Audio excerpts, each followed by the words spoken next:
Good afternoon, everyone, and welcome. I am Yasmin Ali, the Chief Operating Officer at Rochester Community Initiative and a senior here at Mayo High School.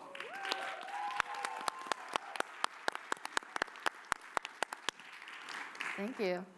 The mission here at RCI, or the Rochester Community Initiative, is to improve our community through amplifying youth voice, through community education, advocacy, and serving underprivileged demographics.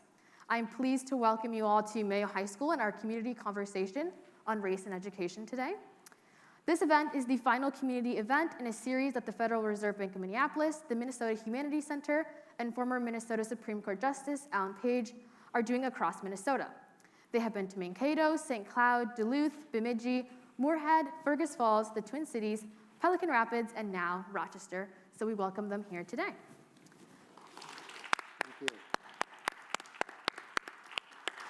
Today, I'll be joined by Rochester Public Schools Superintendent Dr. Kent Pikel, my colleague at the Rochester Diversity Council, Catherine Davis, and myself. We are going to ask a few questions from the stage and then take audience questions at the end.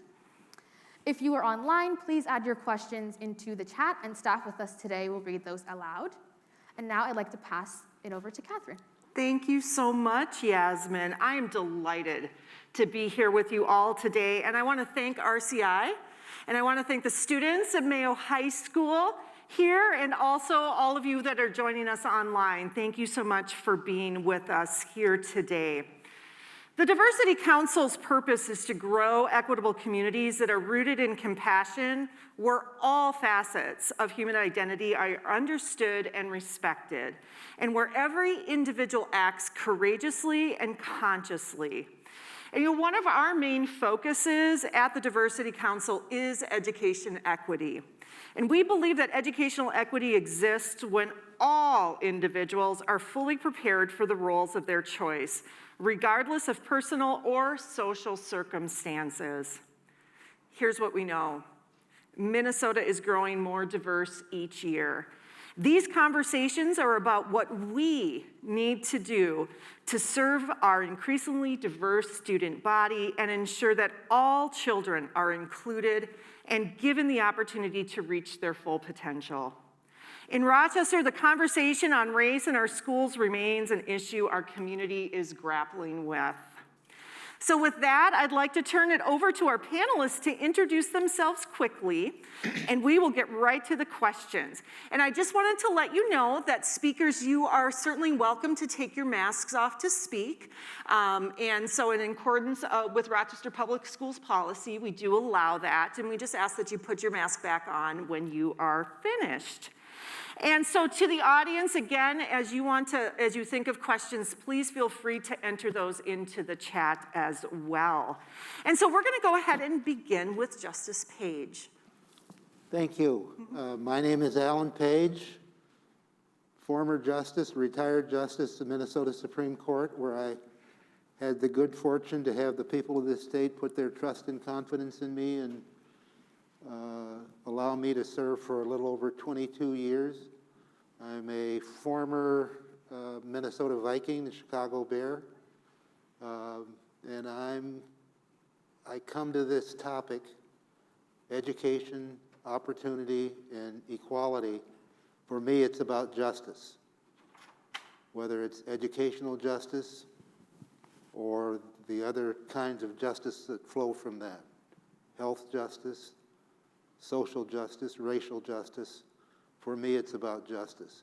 When we put every child in the position that he, she, they may achieve their fullest potential, then we all win, and we create a just society.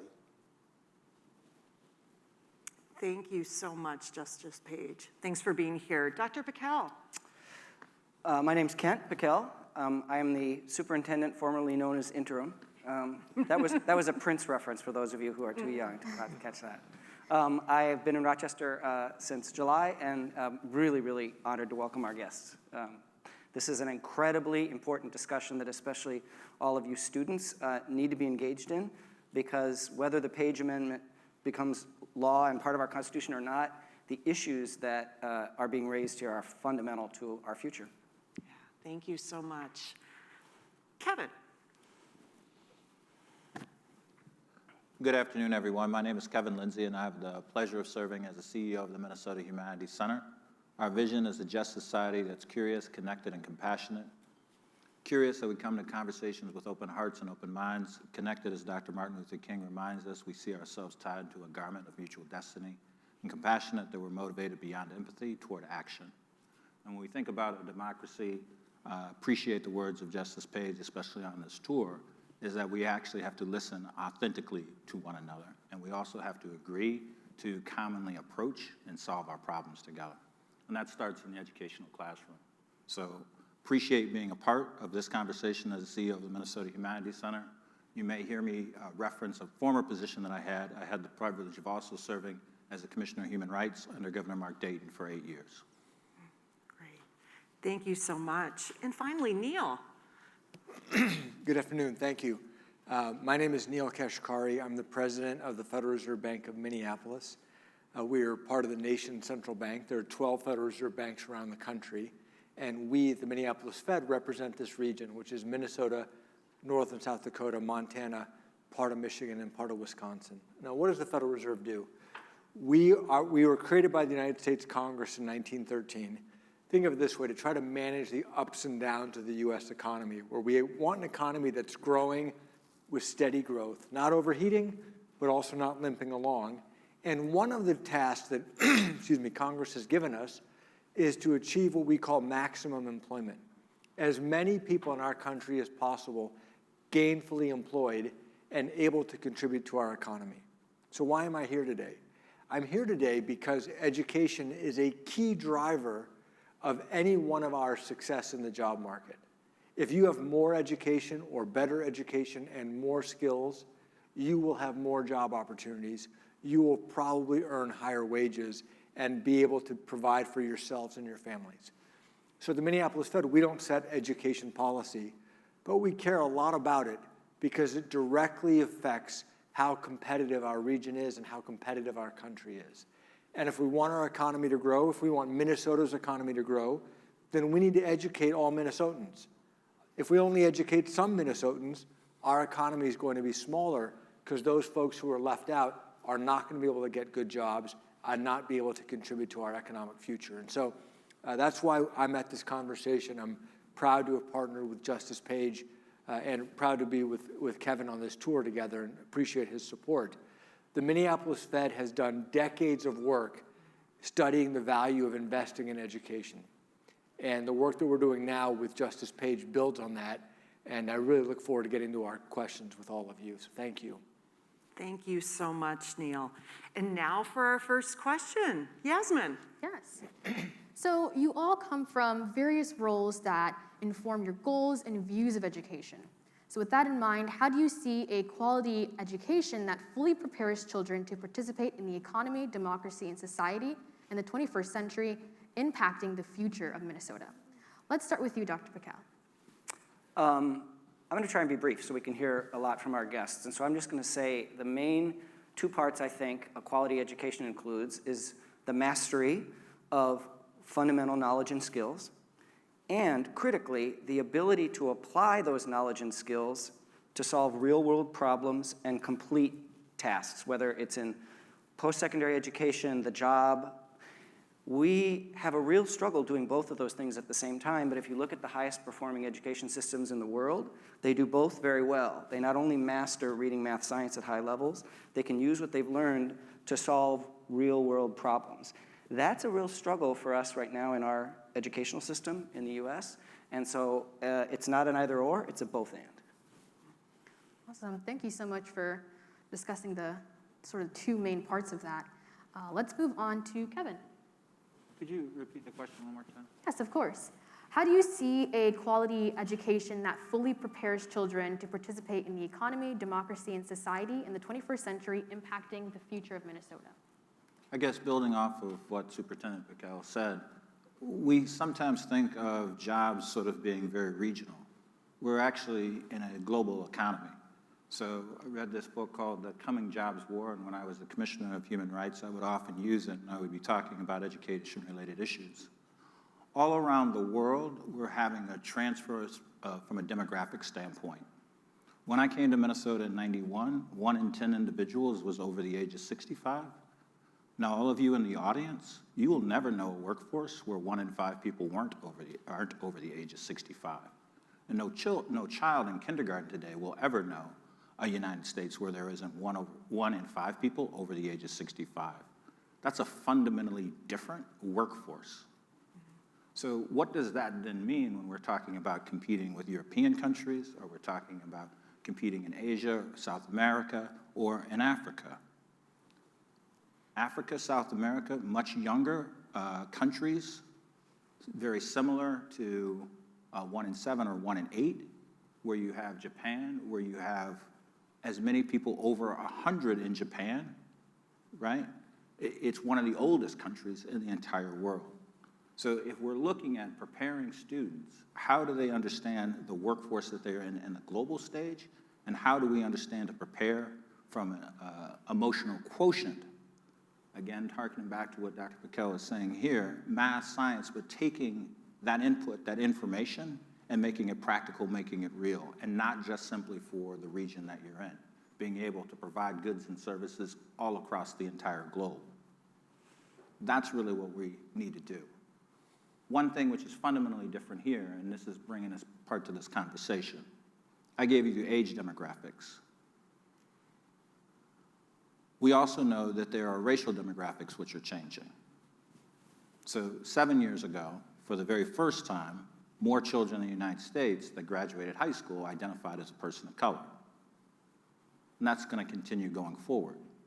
We're not going to have a situation in which the majority of students will always identify as white, if not Hispanic origin. Now, this is not to denigrate us versus them, but it is for us to realize if we've not been serving adequately some students, and part of that has been tinged with the vestiges of race, how do we as a country step forward and address that? Continue to support the ones we have been supporting, but bringing in and being more inclusive to the ones that we have not been serving. That's the fundamental challenge. Not tearing us apart, but seeing us united. The idea that we can have prosperity for all and be intentional. And if there's any country in the world that can do it, it should be the United States, given the wealth that exists here in this country. Our greatest challenge might be ourselves. Wow, thank you so much for your impactful statements on the impact of education. Let's move on to Justice Page. Well,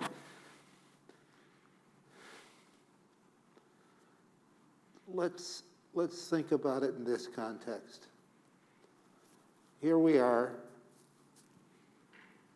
If half of the people in this room are left behind educationally, think about what that means for the future. It means 50% and maybe more of us are diminished employees, diminished taxpayers, diminished contributors to our community, maybe more likely to become a burden on our community. That is unsustainable for our community. We have to make sure that every person, no matter who they are, no matter what their circumstances, has the opportunity to achieve their highest self, whatever that may be.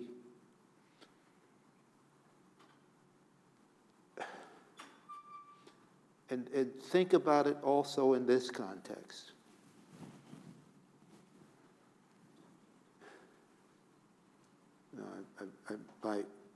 My brain is a little foggy today, you'll have to forgive me. But if some of us are prepared and others of us aren't, we are all diminished. Because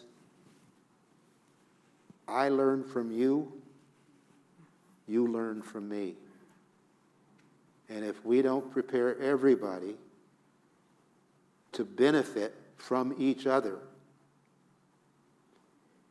then we all lose. And as I say, that is simply unsustainable into the future. Thank you for those powerful words, Justice Page. And then let's end with Mr. Neel. You know, let me, excuse me, let me just say, maybe everybody knows this, but a lot of times when we speak to audiences, people don't know it. Minnesota is one of the worst in the nation at making sure all of its young people get a good education. So there are 50 states in the country. By some measures, we're 50th in the nation in making sure that low-income Minnesota kids, kids from low-income families, and kids of color are getting a good education. So Minnesota has a lot to be proud of, but this is not something to be proud of. This is something to address head on. And that's why we're all up here. We're all up here because if we just let the thing keep going the way it's been going for decades, then we are not only going to be sacrificing those kids and their families, but our entire society and our entire economy is going to be harmed as a result of it. And so there's hard to imagine something with bigger stakes than this. And if you look over the last 20 or 30 years, there have been a lot of good faith attempts by really good people who care a lot to take this on, working really hard. But if we're being honest with each other, we've made zero progress, zero. So why is that? Well, my analysis is political considerations are blocking real reforms. And we need to find a way to bring people together to say, hey, enough business as usual. We all agree this is a crisis. It's time we treat it as a crisis. And that means everybody needs to come together to actually address it. And if you look around the country, some other states are making real progress in tackling these issues. So it is possible, but you need to have the will to actually take it on in a bipartisan manner. And that's why I'm excited about the work that we've been doing on the Page Amendment. Thank you. And now I'll hand it off to Catherine. Thank you so much. So our second question, and I'm actually going to be starting with Kevin with this one. So what language should be used to describe the state or condition of our current education system for our students? And I'd like you to think about what's working well for our students and youth in the current system, workplace and economy, and what might not be working well. So I would say the word is transition. Transition. Mm-hmm. So the workforce demographics numbers that I showed, I think almost any school district would say we don't quite have enough teachers, we don't quite have enough paraprofessionals, we might not have enough bus drivers. So how do those employers, school districts, handle this transition of having fewer workers but able to still deliver a high-quality education? I think we're in transition because when we talk about the issues of race, how do we have language which deals with the past but builds toward a common future for all? Instead of dividing us, how do we authentically deal with our history in a way which moves us forward? So we're in transition within that space. Then I think we're in transition with technology. We haven't really talked about it a lot, but I know that there was a TV show, and I know this is hard for folks to believe, that was actually in black and white and just went into color called Star Trek. And they had these things where you could hold it in your hand and it could tell you exactly where you were on a planet. Can you believe that? Right?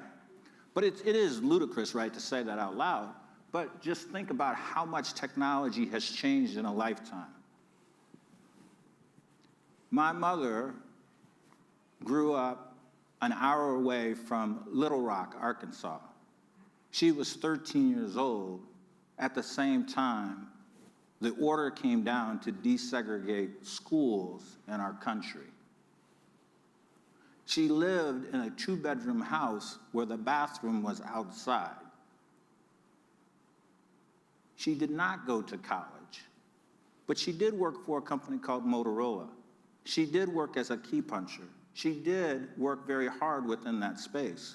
And there's a picture of her negotiating a contract over in Japan. So why do I tell you that story? Because it can be possible, and there are opportunities for educators to make differences in people of color's lives and to transform them out of abject poverty to positions, right, that we would all view as good-paying jobs. But it needs to bring a level of intentionality. And this question of this transition, how will we face that? We will take that head on because, as Neel said, doing the same thing over and over again that's not working, we're done with that. We need to do better. Thank you for that, Kevin. Justice Page. Well, I can tell you what's not working for 70% of some groups of students of color, our education system. It is systemically and systematically failed them. That said, the biggest asset we have is you young people. And what we have to do is change what we're doing. We can't, I mean, let's face it, as Kevin mentioned, doing what we've been doing doesn't work, and we can't continue to do that. We have to develop, this is me, and mind you, I'm not an educator, but it seems to me that education works best when parents, students, and teachers create a three-legged stool that works together. And when we do that, one school at a time, one classroom at a time, one child at a time, so that each child and every child has the opportunity to reach their full potential, then I think the future can and will be bright. But if we continue down the same path that we are on today, leaving 7 out of 10 African American children, maybe 6 out of 10 Hispanic children, 8 out of 10 indigenous children behind, even 5 out of 10 poor white children, leaving those kids behind, unsustainable. Yeah, I mean, unsustainable. think about that. 7 out of 10. I mean, that's just shocking. And we talk about how unacceptable it is, yet we accept it. We have to do something different. Sobering numbers that we need to acknowledge in order to change, for sure. Neel, what are your thoughts? You know, it's hard to know, in some ways it's hard to know where to begin. When Alan and I started working together to look at this issue, we started by looking at the state constitution, because the foundation of our state, the way it's run, the way it exists, is in this governing document that was created 150 or so years ago. And our state constitution says that there shall be an education system. And it basically says it should be adequate. What does that mean, adequate? By the way, who wants an adequate education system? But adequate means on average adequate. It means it's great for some, lousy for others. And if you have access to that system, whether you're at the top or the bottom, it doesn't matter. Your rights have been met. And when we realized that, we said, wow, the education system in Minnesota today is working exactly as it was designed to work. Now let me put this in context, because I read a lot of history. And maybe you've all taken US history in some of your classes, or maybe you're taking it now. You know, the thing that was a breakthrough when this country was founded, in the earliest forms of democracy, who got to vote? In the earliest forms of democracy, before America, you had to be a white, male landowner to vote. Then when America was founded, it was a revolution, because you no longer had to be a landowner. In the foundation of America, all white men got to vote. So that seems antiquated, right? Because only white men. But relative to the landowners, that was a revolutionary development. Then the 15th Amendment to the US Constitution gave men of color the right to vote. And then the 19th Amendment to the US Constitution gave women the right to vote. So it didn't solve all problems, but it expanded our democracy to make it more complete. Everybody had the same right to vote. Now, what does Minnesota's education system basically say today? It basically says the children of landowners get a good education. Well-to-do kids in Minnesota get a good education. Everybody else, you're on your own. How antiquated is that? It's literally anchored in 1857, 150 plus years ago. So what's not working? What's not working is that we have a system that is founded, rooted, and built on a structure that was created in 1857, and it has not changed since 1857. That's got to change. Yeah. Thank you, Neel. So Dr. Paquel, the others have focused on the statewide system. Would you focus just a little bit on RPS? Sure. I just want to say, as a current superintendent, I agree with what Justice Page just said. The outcomes are unacceptable, and we haven't seen the kind of improvement, and we need to do something different, and we're going to do something different here in Rochester. I'm not coming from a traditional path. I spent the last 15 years in the world of research, and so when the school board, at least 4 members of whom are here, took a chance and hired me, they did something different. And as I have learned every time I've met with students in the Rochester Community Initiative, leadership really matters. So what do we need to do different? There's a lot of answers to that. But one thing I'm going to say right now, having been here 6 months, at Rochester Public Schools, I say without hesitation, is people rich and system poor. The teachers we have, the students we have, the paraprofessionals, the administrators are extraordinary. But I cannot tell you the number of times in the 6 months I've been here that I've been in one classroom or one early childhood program or talking with one person in nutrition service, and I discover something fantastic that they're doing. And I say, God, that's great. Have we shared that? Have we done that anywhere? And the answer is almost invariably no. And part of the reason is that's no one's job. It's no one's job to take what's working here and help somebody else learn how to do it there and then make it better.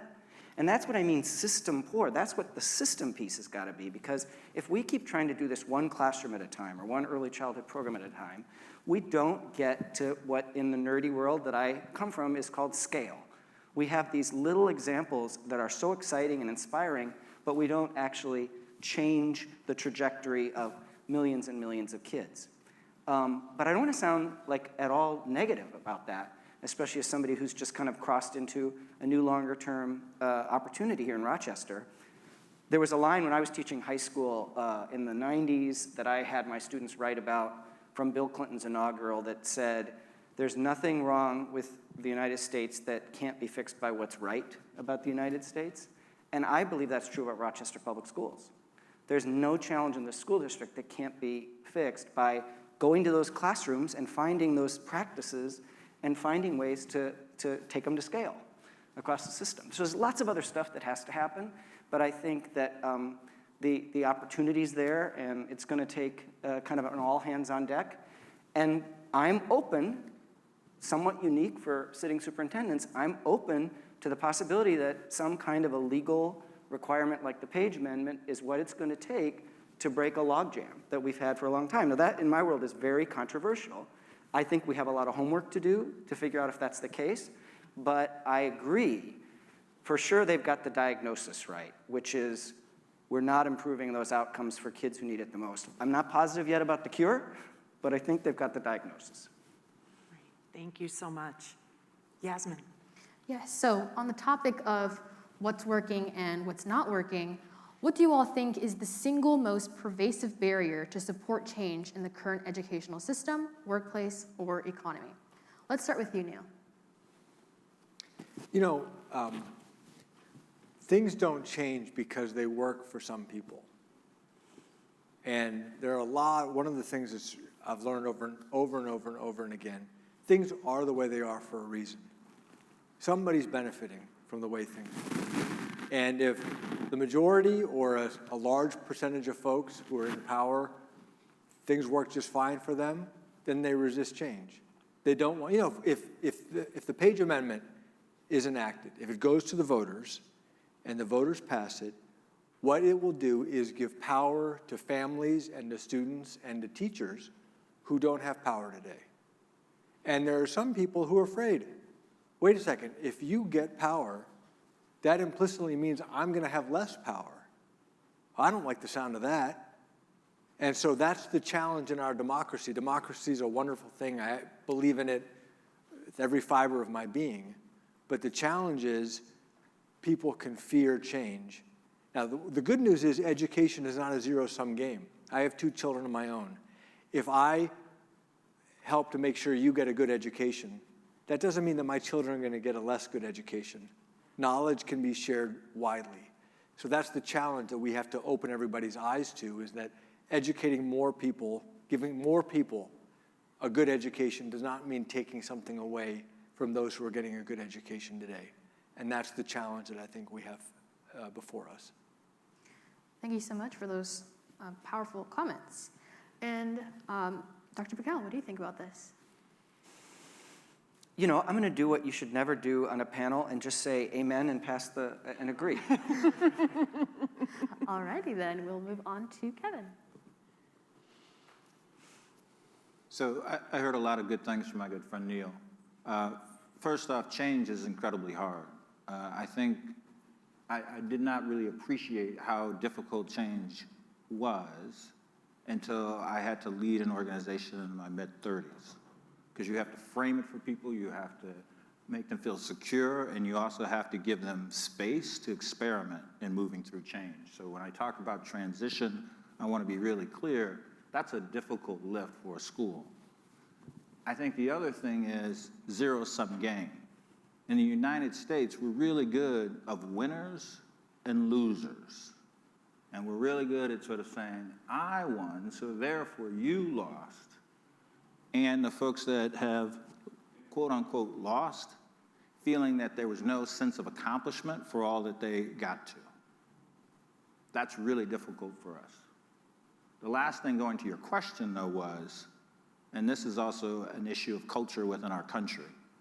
You asked me what was the one thing that we could do in education, what's the one thing that we could do in employment, what's the one thing? And that sort of fails to appreciate the complexity of all of our respective lives. We love to think that there are just binary choices, good, evil, up, down.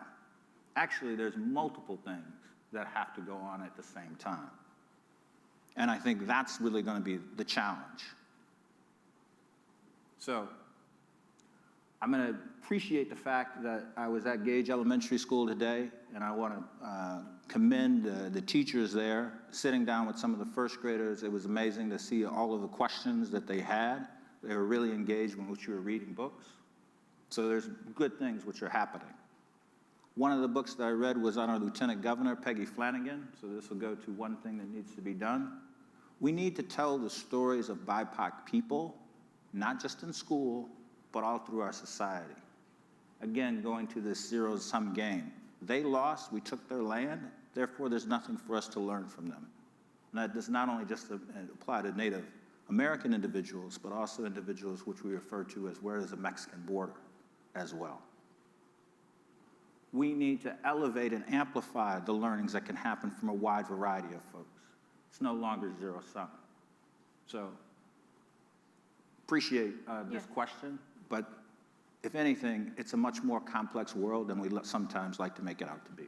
Yes, and thank you so much for digging into the complexities and all the layers that has to take place and be addressed as well. So thank you for that. And then we'll move on to Justice Page. Well, I don't know that I can add very much to what everybody else has said. I mean, change is difficult. Change creates fear. There are those who benefit from the status quo, and so they have a vested interest in not changing because they think they're going to end up losers. But the fact is that, you know, you either grow or you fall backwards. and the status quo doesn't really add anything other than a sense of security. And there are those who are comfortable with the status quo and those who fear change. But it's either grow or fall backwards. And we have that choice. And you know, I mean, let's be clear here. What we're talking about is your future. You have a vested interest in that future. You have a vested interest in where we go from here. And not only that, you have power. You have the power to bring about change.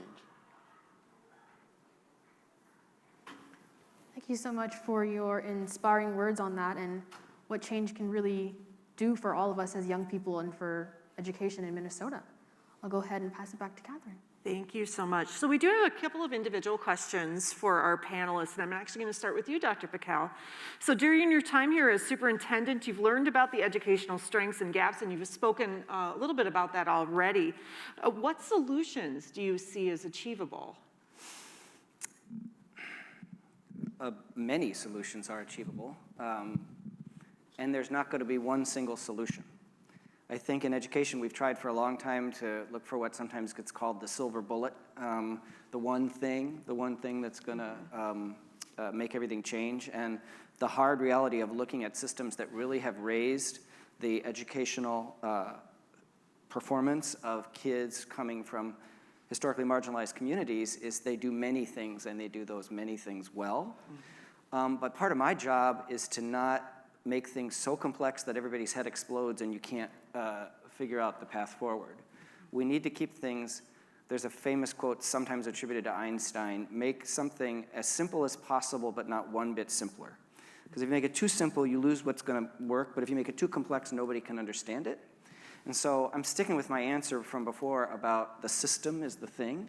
And I think one of the things as we try and move in that direction I was talking about of taking what's working in this classroom or this program and sharing it across the district, we have to find ways to actually do that in clear and simple terms.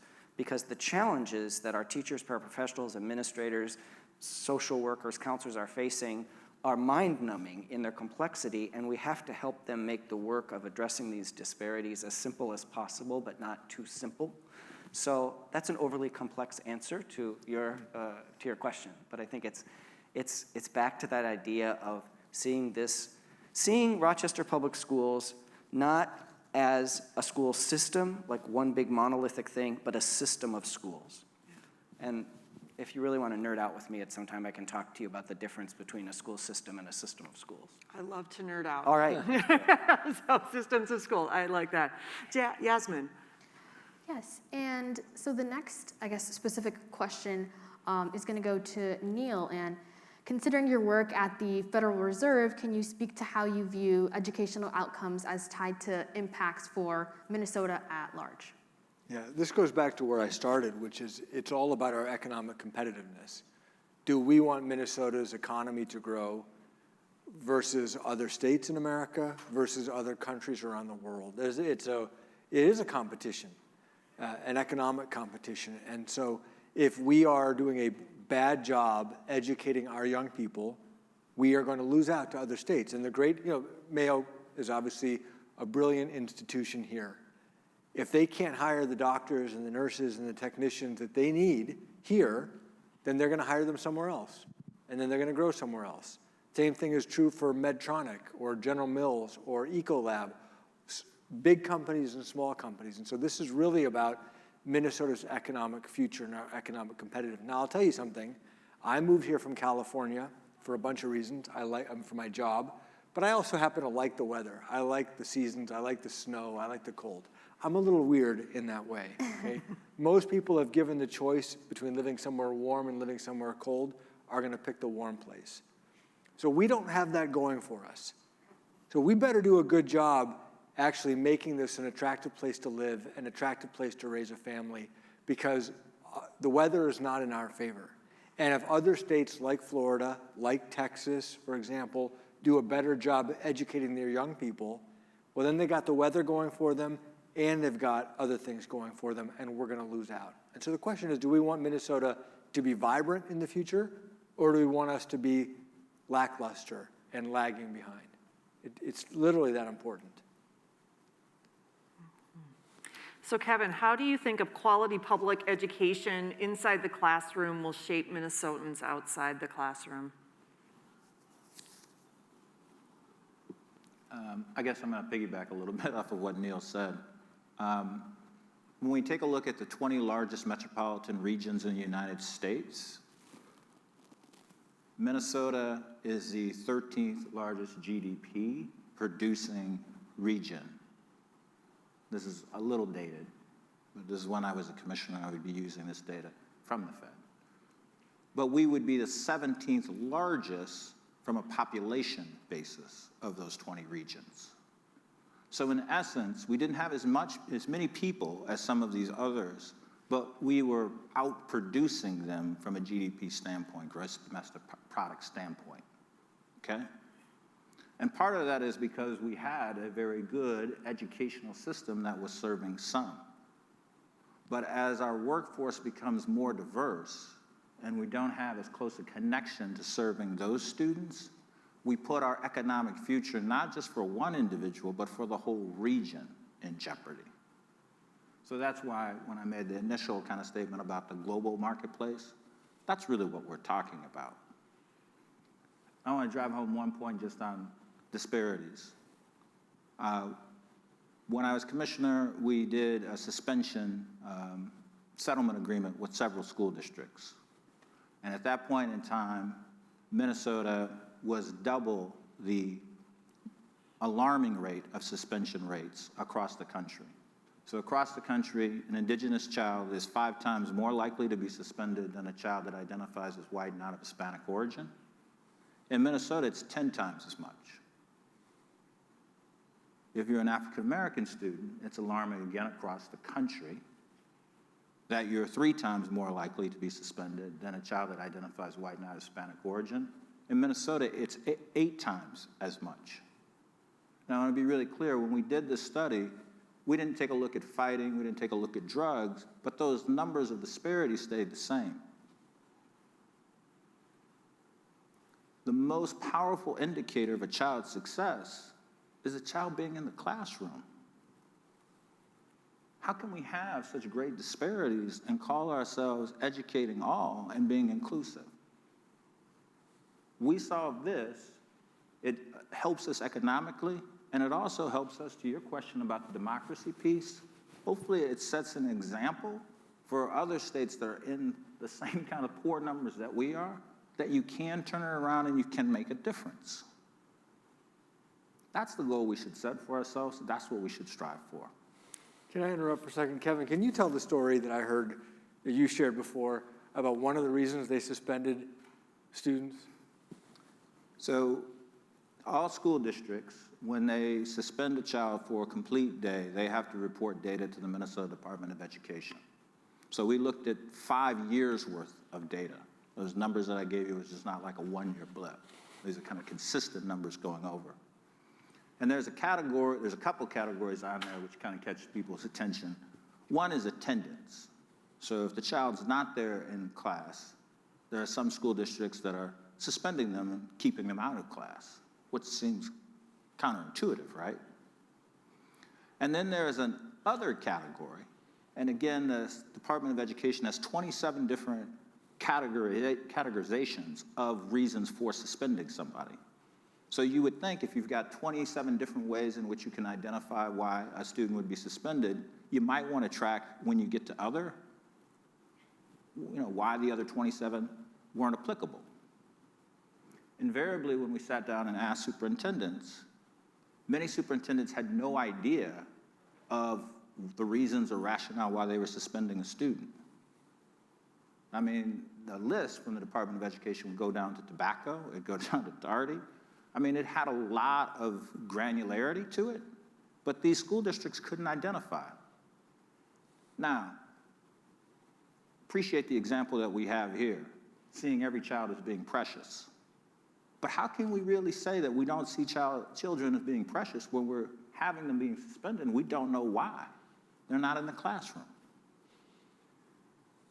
The thing that when he told me this story the first time, just imagine that. A student skips school, and the punishment is we're going to suspend you. I mean, it's insane, and yet it happens.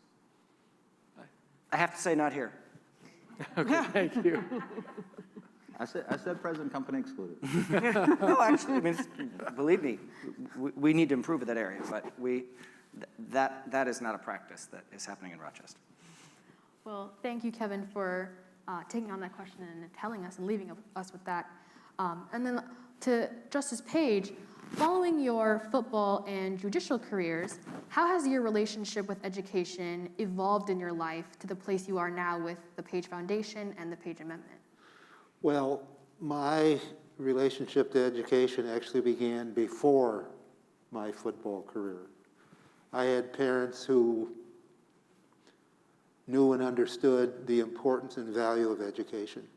They understood it to be a tool that would allow me to have a better life than they had. They also understood it as a tool that would help me or help mitigate against the discrimination that people of color face. And so from a very early age, education has been sort of the North Star. Along the way, as a football player, I used to get asked to go into schools and talk with kids. And so I've been doing that now for over 50 years. And in 1988, my late wife and I, Diane, decided that we were going to do something concrete beyond to try to reach more kids than we could by me just simply going to schools and classrooms. So we started the Page Education Foundation. And I'm looking out at the audience. The foundation is for students of color from Minnesota, going to Minnesota schools. Our goal is to encourage, motivate, and assist those students. And by the way, today is the 25th of February. The filing deadline for our application process is April 1st. So just in case anybody out there is in that space where they're preparing to go to school here in Minnesota, we'd love to see your applications. We do two things. One provides financial assistance to kids going to, well, to date, 104 different academic institutions and programs across the state of Minnesota. And our grants are renewable. They go from, we've had people go to community colleges, vocational technical schools, all the way through grad school, through their PhD, through medical school, through law school. Community colleges, public and private colleges and universities across the state. The grants don't have to be repaid, except that we require our grant recipients, we call them paid scholars, to serve young children as tutors, mentors, and role models in schools and other community-based programs, specifically in the area of education. Because by working with those young children, our scholars, by both word and deed, are sending the strong, clear message that education is a tool that can help you achieve your hopes and dreams. The reality is that we are influenced by those we can reach out and touch. And our scholars, reach out and touch far more than I alone can do. And so we're pretty proud of that. With respect to the Page Amendment, it is an opportunity to expand the reach just that much further. so that every child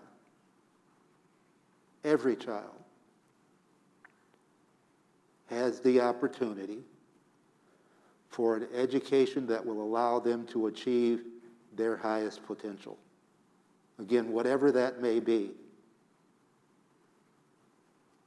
It can be the catalyst for real change. To date, the system that we have, and it's the system that's the problem. The system that we have isn't working. We have the opportunity to create a system that works for everyone. The question is whether we have the will to create that system. And we think, Neel and I think, and those who have supported us think, that this amendment can be the catalyst that actually brings about change. Thank you so much, Justice Page, for your inspiring stories and your passion for this. And we really appreciate that. And I'll go ahead and pass it back to Catherine. Great, and I think we have a few minutes to take some audience questions. And so if you'll notice, we have some people walking around with microphones. If you just want to raise your hand, they will come to you, and they will allow you to ask your question. Come on. In the front row. While she's walking to you, Justice Page often tells me that while there are no shortage of students to apply for the Page Education Foundation, they sometimes don't have enough applicants. Yeah. So, Awesome. Thank you everyone for coming and sharing everything. It's really great, especially like I don't have to leave school to go to this, which is awesome. I guess one question I have is, as everyone is advocating for the Page Amendment, one of the things that's happening right now in the Minnesota legislature is a budget surplus. And I recently was involved in a conversation with an area legislator about that budget surplus and how that affects education. And I was just thinking maybe I could hear from a few of you of how that budget surplus ties into the Page Amendment and where that fits in that context. I'm happy to start. When we look at, money is important to education, there's no question. But if you look at, there's been a lot of research done around the country. If you simply increase funding, but don't make other systems changes that the superintendent was talking about, you actually don't get any better outcomes. And so what's exciting to me about the Page Amendment is it supports all of the different solutions. It's not prescriptive. It doesn't say, this is what your curriculum should be, or this is how you should teach, or this should be your class size. We think that is best left to the superintendents and the principals and the teachers and the parents to decide at the local school level what makes sense in that school. But the Page Amendment gives them the power to be able to make those kind of decisions. And if in some cases it means, hey, a school needs more money, fine. But in many cases, it's not simply about the money, it's about all the other things that the superintendent talked about. I might just add, we have Senator Carla Nelson here, who's really one of the leaders in the legislature, so she probably should answer this question, but I'll just briefly basically agree, but I'll add a Minnesota point to it. And this is an inconvenient truth for some of us like me who've been working in Minnesota education for 30 years. In a lot of the states where you have constitutional changes, amendments that succeed, there are states where you get a lot less money in a high poverty school system than in a wealthy school system. I did my student teaching in Boston public schools, and when you went across the city line to Lexington, you were $10,000 higher. And that was a huge inequity that actually a lawsuit in 1993 changed in Massachusetts and started 15 years of school reform there that changed curriculum, teaching, professional development, standards, testing. And Massachusetts, which started like Minnesota, became unquestionably the highest performing state in the world. They left us in the dust and they closed grounds. Now, that's one very, very unique, extraordinary circumstance.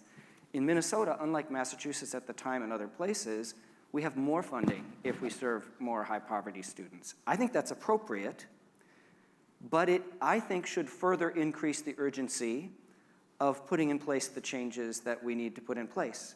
Because unlike in some places, we can't say we don't have resources that affluent communities have in Minnesota. Now, all of that said, Senator Nelson, I think both affluent and high poverty and in-between communities can and should receive more funding from the state, and I hope you and your colleagues at the legislature will consider that.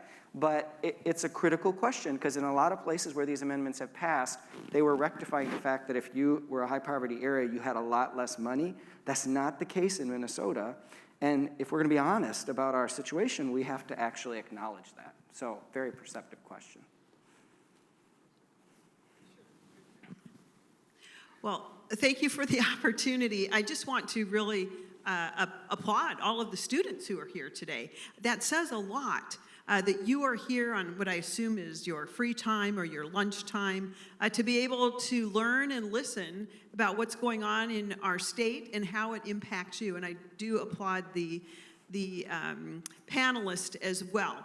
And so, yes, I am State Senator Carla Nelson, a mom of 2 Mayo graduates, by the way, former teacher and chair of the Education Finance Committee in the Senate, Finance and Policy. Until now, I'm chair of the Tax Committee.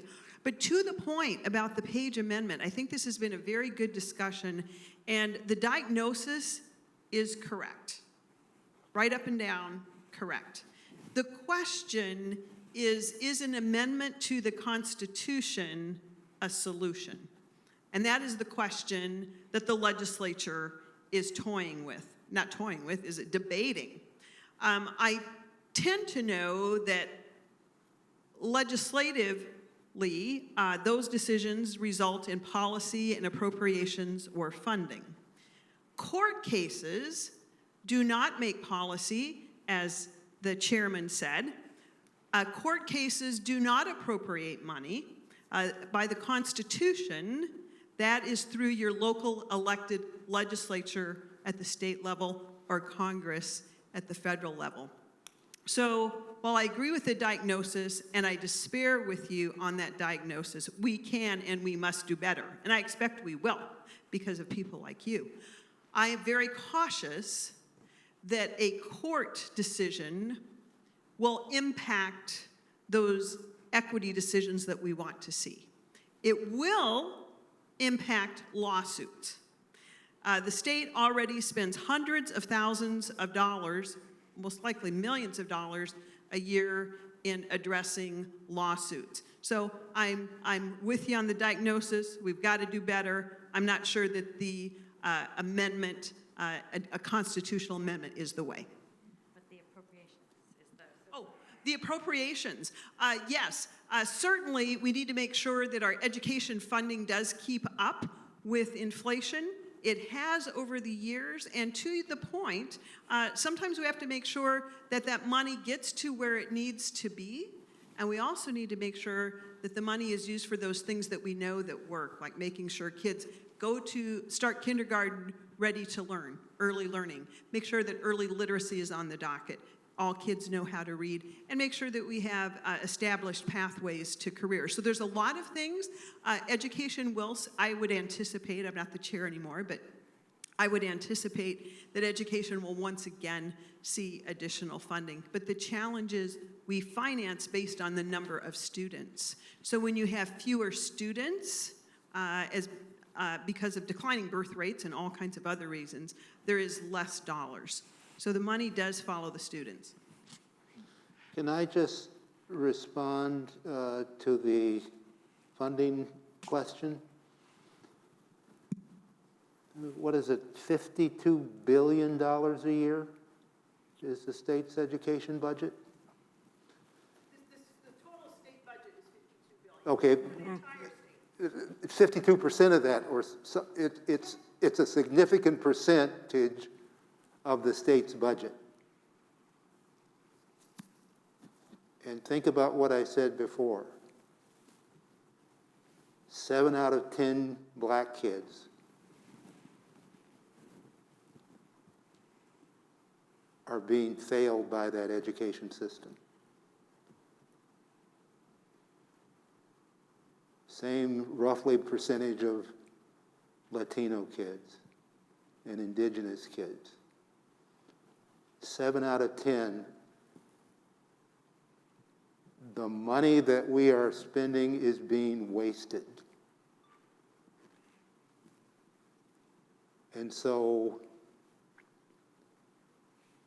Whether we need more money or less money, I don't much care, but we can't continue to waste the money that we are spending for the results that we are getting. That is simply unacceptable.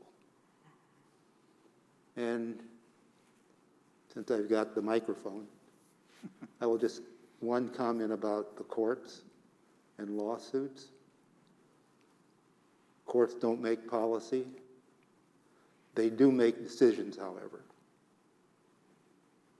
And if, in fact,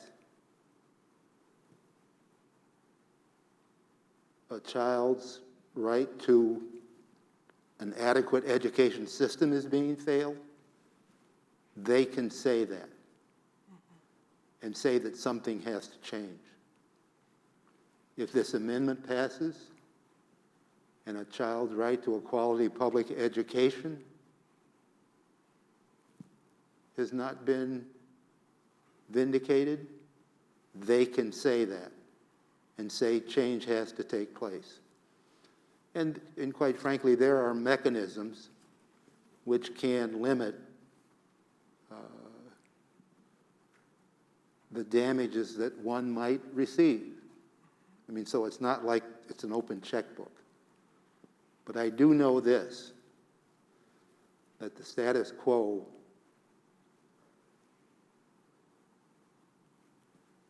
will continue if somebody doesn't stand up and say things have to change. Alrighty, well, thank you for your question, and thank you everyone that's been come to the end of our time today. I want to thank you, Catherine and Heidi Wilkins, and the rest of the team at the Rochester Diversity Council for hosting this event with me, and of course, the Rochester Community Initiative and all of our members here today that have helped out.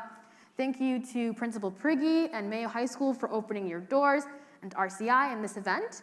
Thank you to Dr. Paquel, Kevin Lindsey, Neel Kashkari, and Justice Page for your participation on stage, and thank you to all my classmates in the audience for joining us today, and to those online as well. So with that being said, thank you all, and let's... And thank you, Yasmin. How about Yasmin? Yeah, you did a great job. Huh?